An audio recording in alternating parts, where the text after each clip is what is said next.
आज का हमारा टॉपिक है parthenogenesis, types of the sexual reproduction in invertebrates.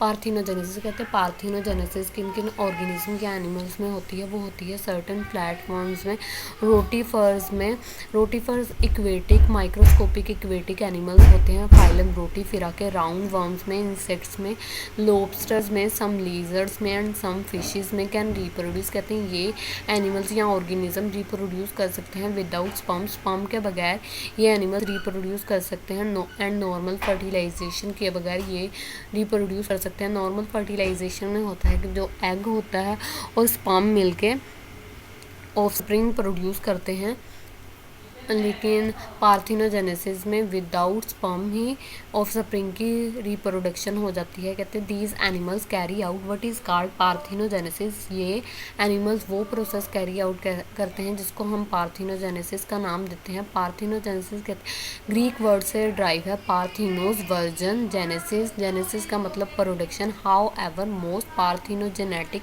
Animals also can reproduce sexually at some points in their life history. कहते हैं लेकिन कुछ पार्थिनोजेनेटिक एनिमल्स ऐसे भी कर सकते हैं, वो सेक्सुअली तौर पे अपने आप को रिप्रोड्यूस करवा सकते हैं अपनी लाइफ के किसी भी फेज़ में। डेफिनेशन देख लेते हैं इसकी। Parthenogenesis is a spontaneous activation of a mature egg. कहते हैं जो पार्थिनोजेनेसिस है वो स्पॉन्टेनियस एक्टिवेशन है किसकी, मेच्योर एग की एक्टिवेशन है, followed by a normal egg division, जो कि एग डिवीजन से फॉलो करती हैं सब्सिक्वेंट, और उसके बाद एम्ब्रियोनिक डेवलपमेंट होती है या फिर ऑफस्प्रिंग की डेवलपमेंट होती है। यहाँ पे एक ऑर्गेनिज्म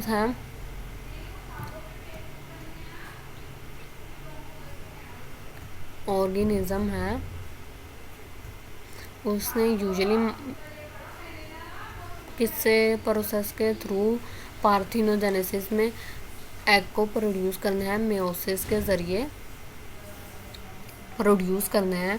अब हम एग है उसने एक्टिवेट होने का मतलब है उसने डिवाइड करना शुरू कर दिया और एग की डेवलपमेंट से ऑफस्प्रिंग बनेगा। तो ये यहाँ से हम दोबारा डेफिनेशन देख लेते हैं कि parthenogenesis is a spontaneous activation of a mature egg followed by normal egg division and subsequent embryonic development.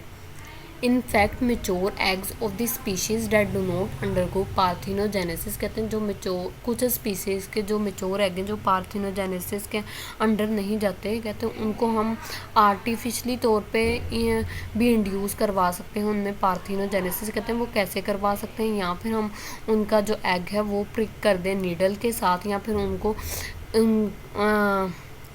Eggs को एक्सपोज कर दें हाई कंसनट्रेशन ऑफ कैल्शियम से, या फिर उनका टेम्परेचर चेंज कर दें।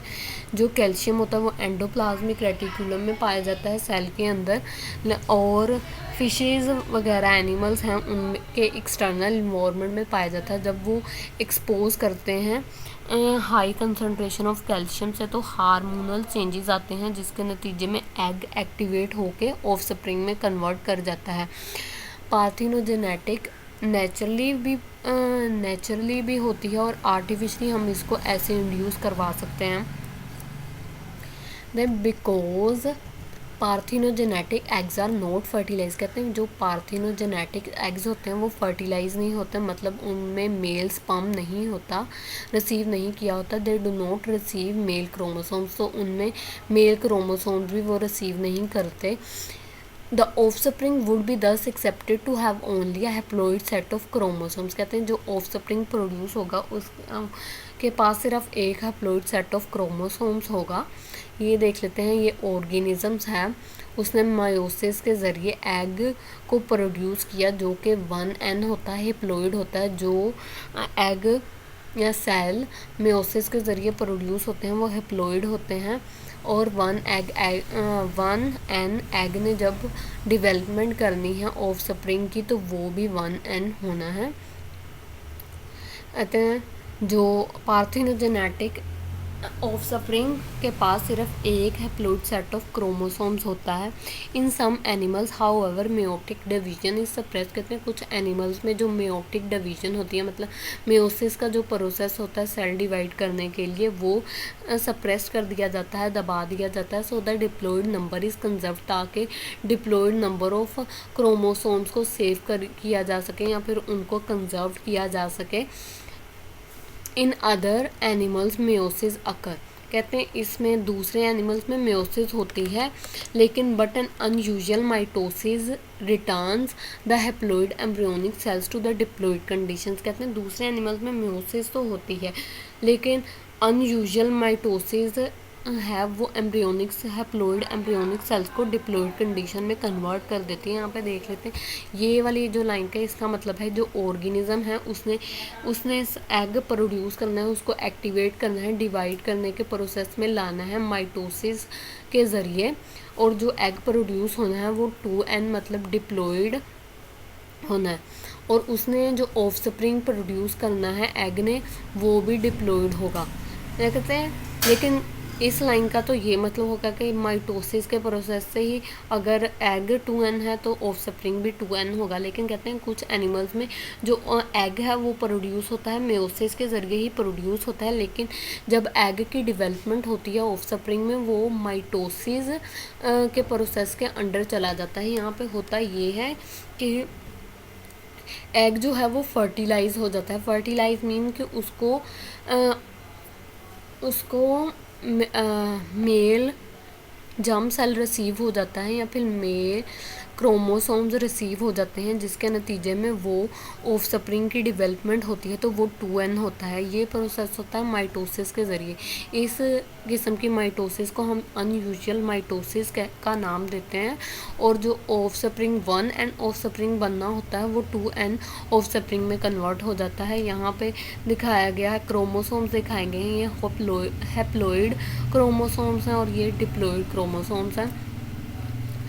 कहते हैं ओवरऑल एनिमल्स डेट रिप्रोड्यूस पार्थिनोजेनेटिकली, कहते हैं जो पार्थिनोजेनेटिकली रिप्रोड्यूस करते हैं animals have substantially less genetic variability, उनमें जो जेनेटिक वेरिएबिलिटी या चेंजेस होती हैं वो लेस होती हैं than to the animal with the chromosome sets from a 2 parents, कहते हैं उन एनिमल के मुकाबले में जिनके पास क्रोमोसोम्स होते हैं वो दोनों पेरेंट्स से होते हैं, इनके पास सिर्फ एक पेरेंट से ही क्रोमोसोम्स का सेट आता है, तो इनमें लेस जेनेटिक वेरिएबिलिटी होती है। कहते हैं दिस कंडीशन में be are advantage for the animal that are well adapted to a relatively stable environment, कहते हैं ये वाली जो कंडीशन है जिसमें सिर्फ एक क्रोमोसोम्स का सेट आता है पार्थिनोजेनेटिक्स एनिमल को, तो ये वाली कंडीशन एक एडवांटेज हो सकती है उन एनिमल्स के जो कि ऑलरेडी अपने इन्वायरमेंट में को अडेप्ट कर चुके हैं, मतलब इन्वायरमेंटल चेंजेस के मुताबिक डल चुके हैं, उनके लिए ये वाली कंडीशन एक एडवांटेज हो सकती है। How ever in meeting challenges, कहते हैं ऑफ अ चेंजिंग इन्वायरमेंट के चैलेंजेस का मुकाबला करने के लिए ताहम पार्थिनोजेनेटिक एनिमल्स में हैव अ लेस फ्लेक्सिबिलिटी, उनमें कम फ्लेक्सिबिलिटी है, मतलब अगर उनके इन्वायरमेंट्स में चेंजेस आएंगी तो वो अपने आप को उन चेंजेस के मुताबिक डाल नहीं सकेंगे, which may explain why this form of ah reproduction is relatively uncommon, कहते हैं ये इस बात की वजाहत करती है कि ये वाली जो रिप्रोडक्शन की फॉर्म है वो क्यों इतनी अनकॉमन है। Parthenogenesis also plays an important role in a social organization, कहते हैं जो पार्थिनोजेनेसिस है उसका एक अहम किरदार होता है सोशल ऑर्गेनाइजेशन इन कॉलोनीज़ की सोशल ऑर्गेनाइजेशन में ऑफ सर्टन बीज वेब्स एंड आंट्स की इन दीज इंसेक्ट्स, कहते हैं इन हशरात में क्या होता है इलाज number of a male drones, काफ़ी ज़्यादा जो मेल ड्रोन्स होते हैं वो प्रोड्यूस होते हैं पार्थिनोजेनेटिकली, तो पार्थिनोजेनेटिकली प्रोड्यूस होंगे मींस कि उनके पास स्पर्म रिसीव नहीं हुआ उनके एग को, तो वो फर्टिलाइज नहीं हुआ, तो वो मेल ड्रोन्स जो होंगे वो हैप्लॉइड कंडीशन में होंगे, उनके पास सिर्फ एक सेट ऑफ क्रोमोसोम्स होगा एक पेरेंट से, वेयर इज स्टेरलाइ फीमेल्स, मतलब वो फीमेल जो फर्टिलाइज नहीं कर सकती रिप्रोडक्शन नहीं कर सकती वर्कर्स, उनको वर्कर्स कहते हैं।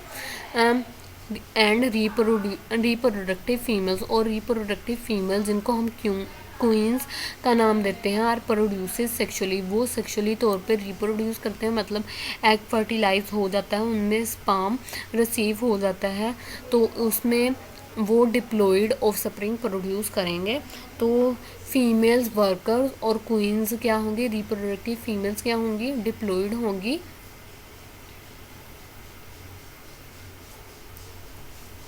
उनके पास 2 सेट ऑफ क्रोमोसोम्स होंगे दोनों पेरेंट्स से, वो सेक्सुअली तौर पे रिप्रोड्यूस करेंगी।